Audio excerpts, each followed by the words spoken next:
slim. This is the story of Air Transat Flight 236.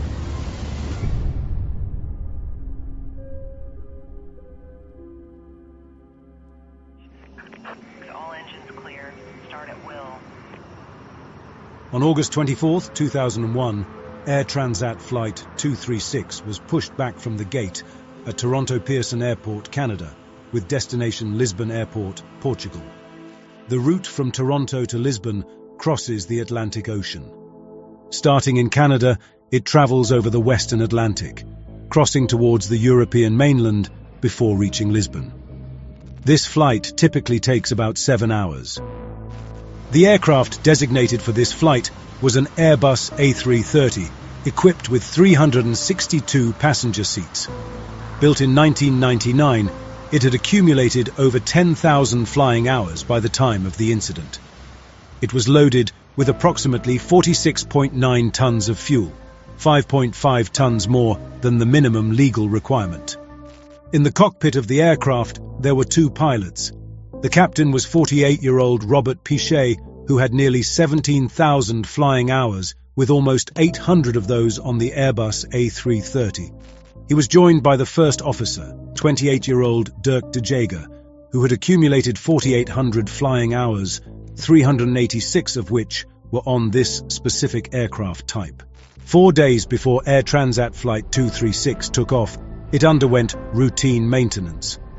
During this checkup, the maintenance team discovered metal chips in the aircraft's oil filter, a sign of potential engine trouble. Unable to pinpoint the source of these chips, they decided to replace the engine.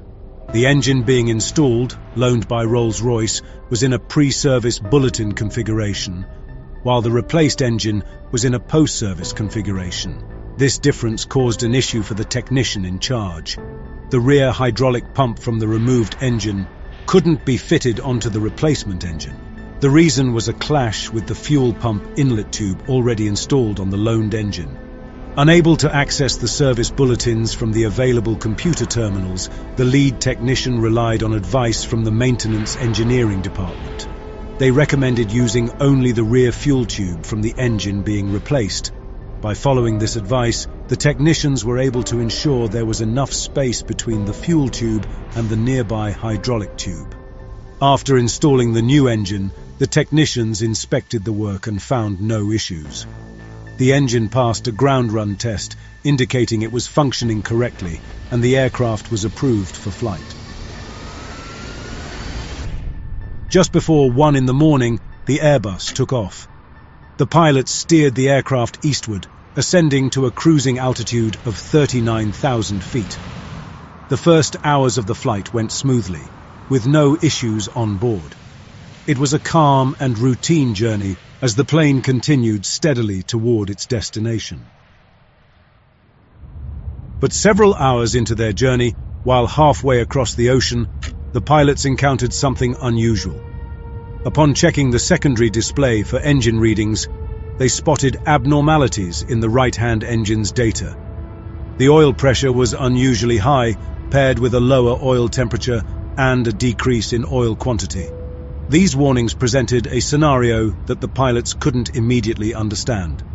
Normally, engine oil temperatures increase during a flight. So, when the pilots saw the oil temperature going down, they were confused. They looked through the manual to find an explanation, but they couldn't find anything that explained the strange readings they were seeing. The pilots reported the issue to their maintenance control center, asking for further investigation. However, the center also couldn't determine the cause of the problem. What the pilots didn't know was that the issues with the engine oil indications were caused by a massive fuel leak deep inside the right-hand engine. A serious mistake was made while replacing the engine. The hydraulic and fuel lines were placed too close to each other. Even though they believed there was sufficient space between them, they didn't consider how the pressure from the hydraulic system could affect them. During the flight, the hydraulic and fuel lines of the right engine were in continuous contact, slowly wearing down against each other. Eventually, this friction caused the fuel line to rupture, resulting in a significant hole. According to the final report, the aircraft was losing an estimated 12 to 15 tons of fuel per hour through this rupture, an immense contrast to the typical fuel consumption of about 2.6 tons per hour for an Airbus engine. But even with the significant fuel leak, the engine kept running as usual. The fuel system design of the aircraft plays a significant role in this. The fuel system of this Airbus is designed with multiple fuel tanks. Each wing contains 2 tanks, along with a center tank and a trim tank located in the tail's horizontal stabilizer.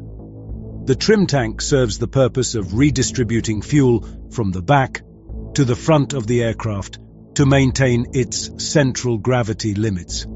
As fuel levels decrease in the wing tanks, the trim tank automatically transfers fuel forward to the depleted wing tanks.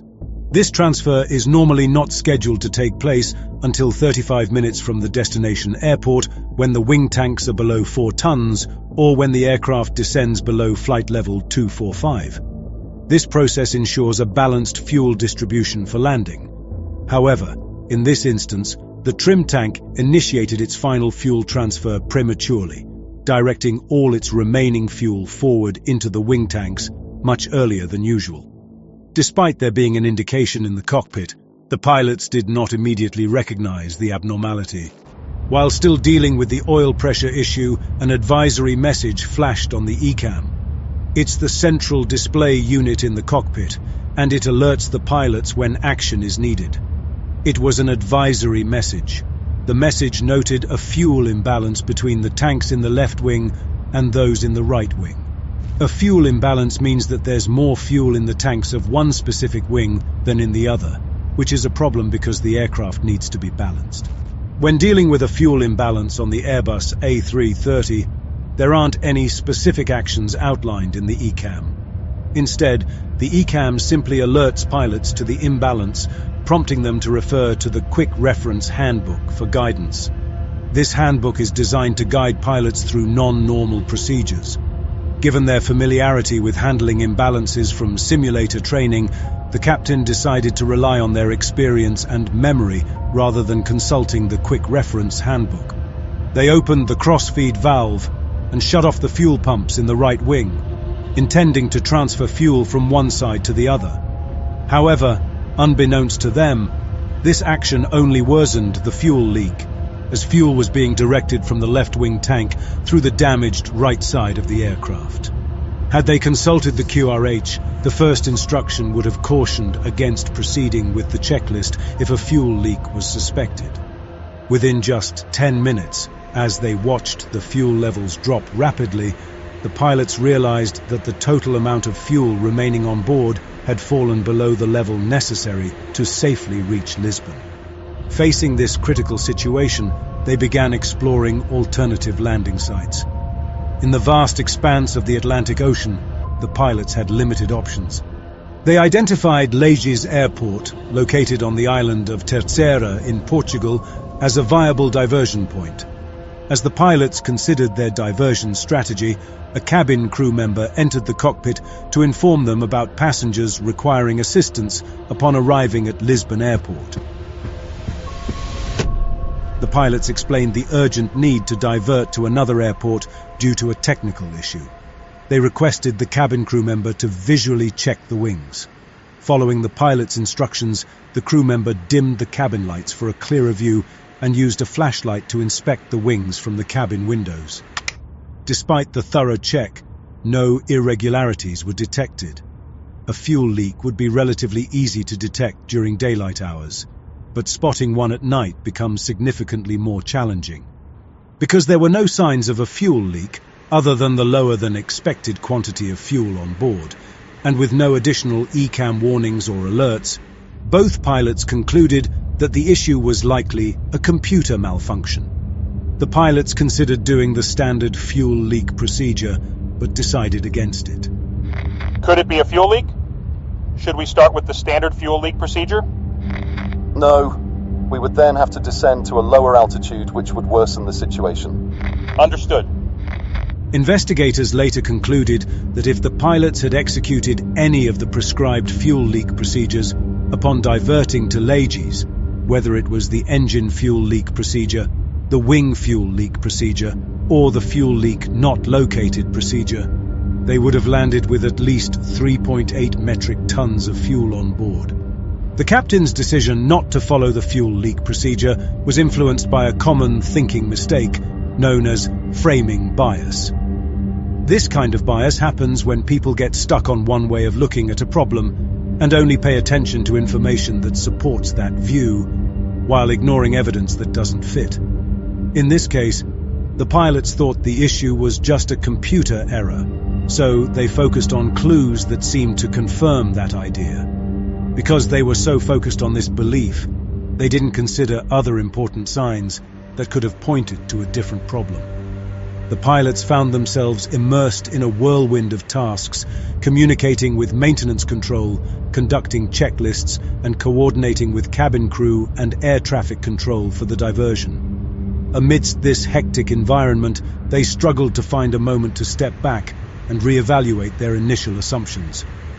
Despite their recent attempt to address the fuel imbalance by transferring fuel between tanks, the problem didn't go away, and fuel continued to drain rapidly. In reaction to the continued abnormally high rate of reduction in the fuel on-board quantity reading, the crew selected the right-wing fuel pumps to on and the left-wing pumps to off. These selections established cross-feed of the fuel in the right-wing tanks to both engines. The pilots then set a course for Lajes Airport. They notified Santa Maria Air Traffic Control of their diversion, citing a critical fuel shortage. By this point, the aircraft was carrying 7 tons of fuel, which accounts for merely 6% of the aircraft's total fuel capacity. As the fuel levels kept dropping at an alarming rate, the captain maintained communication with the maintenance control center. In an effort to resolve the problem, he experimented with various configurations of the fuel system. However, despite these attempts, the amount of fuel continued to decrease. Any remaining doubts were quickly cleared when the right-hand engine flamed out, occurring as the aircraft was at flight level 390 and was 150 miles from the airport. In response, the captain swiftly increased thrust to the remaining engine. Although the aircraft could still stay airborne with only one engine functioning, maintaining an altitude of 39,000 feet was no longer feasible. At this critical juncture, the aircraft's fuel dwindled to a mere 600 kilograms. The pilots realized that they were facing a life-and-death situation. The first officer declared an emergency to air traffic control. Mayday, mayday, mayday! Air Transat 236. The right engine has flamed out, and we're down to just a few hundred kilograms of fuel left. Moments later, the first officer used the public address system to inform the cabin crew and passengers that they would be landing shortly and to prepare for the possibility of an emergency water landing. 13 minutes after the right-hand engine flamed out, and still 120 kilometers from the airport, the left-hand engine also flamed out. As electrical power failed, the cockpit was enveloped in darkness. As the plane descended, the cabin pressure dropped, causing oxygen levels to decrease. Passengers and crew had to put their oxygen masks on. With both engines having stopped working, the aircraft lost its main source of electrical power. A crucial fail-safe mechanism, the ram air turbine, deployed from beneath the aircraft. As the plane moved through the air, this device harnessed the wind to generate a small amount of electricity, sufficient to keep the most important instruments and systems operational. However, the absence of engine power resulted in the loss of wing spoilers, nose wheel steering, and thrust reversers, making maneuvering and landing significantly more challenging for the pilots. The crew finished the procedure for when all engines stopped working and started gliding towards the airport. Here, the tower controller flickered the runway lights on and off to help the pilots find their way to the runway amidst the darkness of the Atlantic Ocean. To stay in the air as long as possible, the captain maintained a descent speed between the recommended glide speed and the stall warning speed. This way, he could control how fast they went down. But it was important to stay high enough because once they went too low, they couldn't go back up. But the captain faced additional challenges.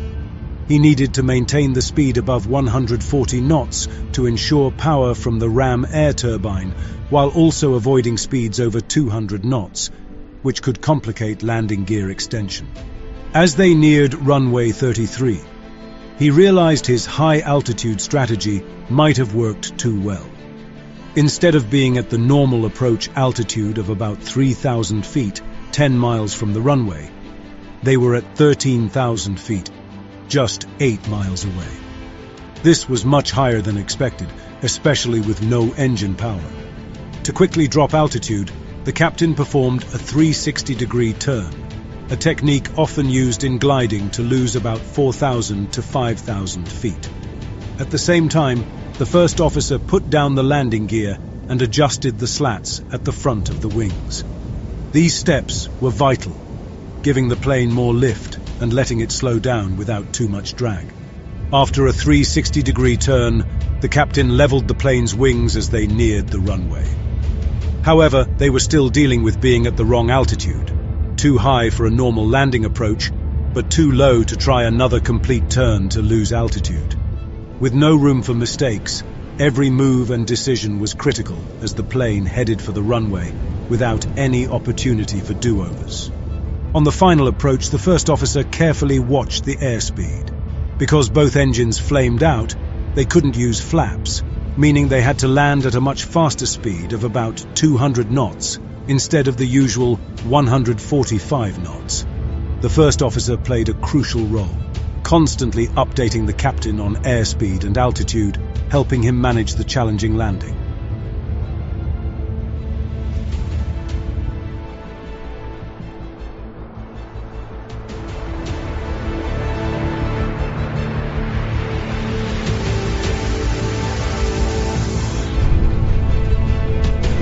Moments later, the aircraft hit the runway hard, causing 8 out of 12 tires to burst. The plane bounced back into the air before touching down again, almost 3,000 feet from the start of the runway. As the plane sped down the runway, slowing it down became a major challenge. Important features that usually help slow the plane, like wing spoilers and engine reverse thrust, were not working. To make things more difficult, the system that prevents the wheels from skidding didn't work properly, causing the wheels to lock up when the captain tried to use the brakes. The aircraft managed to stop just 600 feet short of the runway's end. Fires had broken out in the left main gear wheels, heightening the emergency. Captain Pichet quickly ordered an evacuation, and remarkably, all passengers were out of the aircraft in just 90 seconds, securing their safety. The fire crews, already on standby, quickly put out the fires. Incredibly, all passengers and crew on board survived the ordeal.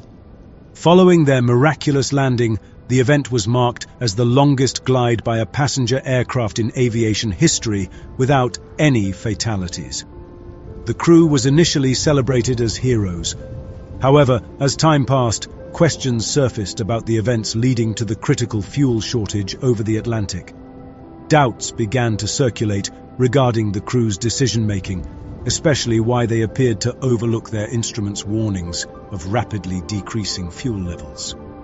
Following the incident, significant changes were made to aviation safety protocols.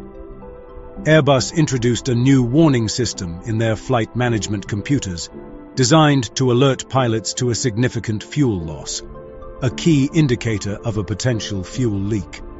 Moreover, training now emphasizes the effective management of fuel leaks and the interpretation of non-normal checklists more strongly. The final report acknowledged the pilot's failure to detect the fuel leak, but praised their exceptional response after the engines failed. It commended the captain for expertly controlling the aircraft during the engine's out-descent and landing, despite the challenging conditions.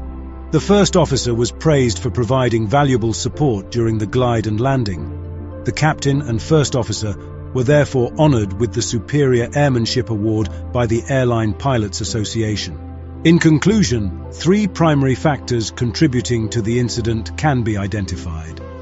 Firstly, the improper installation of the spare engine was identified as the root cause of the fuel leak. Secondly, the crew's lack of training in handling fuel leak-related imbalances and the absence of such scenarios led them to focus solely on balancing fuel without considering the possibility of a leak. Lastly, cognitive bias played a role, as the crew's assumptions hindered their ability to recognize and address the situation effectively. Let's think about what we can learn from this important story. It teaches us how crucial it is to train well, check equipment carefully, and always be ready to deal with unexpected problems. If you enjoyed this video, please